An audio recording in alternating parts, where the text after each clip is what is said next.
Selamat malam, terima kasih untuk pertanyaannya, Ner. Yang pertama saya akan menjawab nomor 1. Untuk nomor 1 pertanyaannya, tunjukkan bahwa laptop yang Anda gunakan adalah Windows 11 64 bit dan seterusnya pada menit 6 lewat 40 detik. Berikut videonya.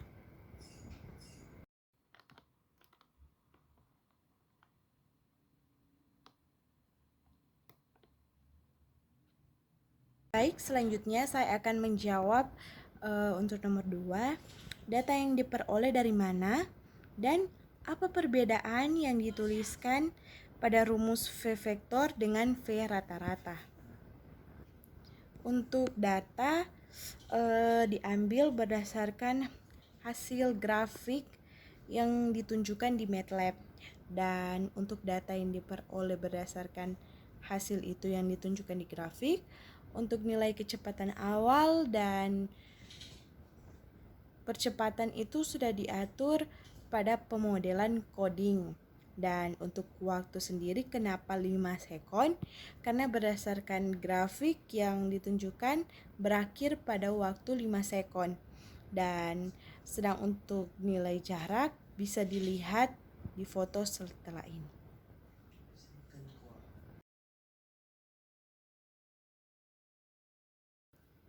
Selanjutnya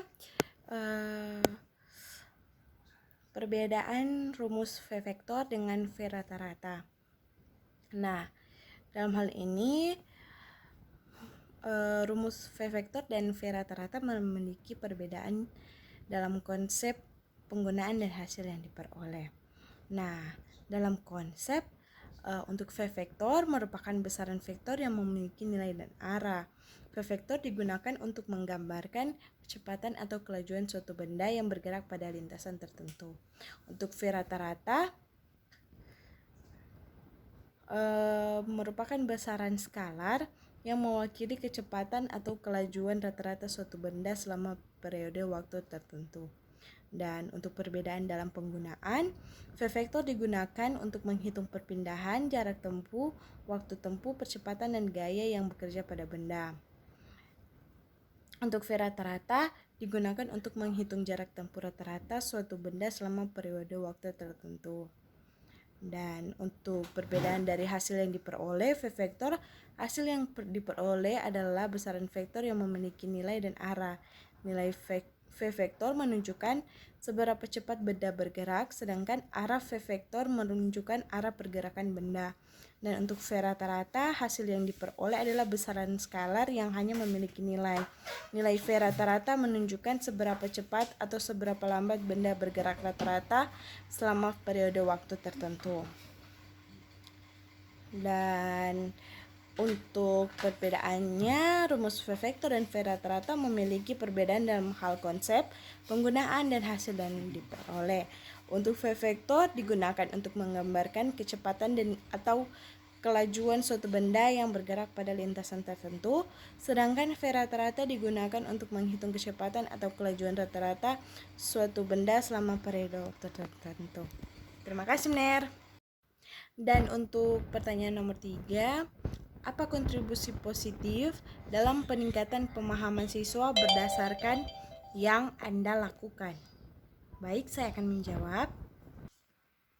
Yang pertama ada peningkatan visualisasi dan pemahaman konsep.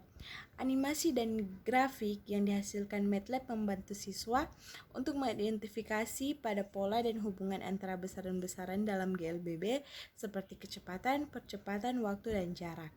Nah, visualisasi ini dapat membantu siswa yang kesulitan memahami konsep abstrak dengan cara yang lebih konkret dan mudah dipahami. Nah, untuk kedua, peningkatan keterampilan pemecahan masalah. Hal ini membantu siswa mengembangkan keterampilan pemecahan masalah dan pemikiran kritis mereka. Dengan menggunakan MATLAB, siswa dapat bereksperimen dengan variabel dan parameter yang berbeda untuk memahami bagaimana hal tersebut memengaruhi gerakan benda. Yang ketiga, peningkatan keterampilan komunikasi dan kolaborasi. Nah, siswa dapat bekerja sama dalam kelompok untuk menyelesaikan proyek yang melibatkan pemodelan dan analisis data GLBB dengan MATLAB. Hal ini membantu mereka mengembangkan keterampilan komunikasinya. Dan keempat, ada peningkatan motivasi dan minat belajar. Penggunaan MATLAB dalam pembelajaran dapat membuat proses lebih menarik dan interaktif bagi siswa. Hal ini dapat meningkatkan motivasi dan minat mereka untuk mempelajari fisika. Sekian dari saya, terima kasih.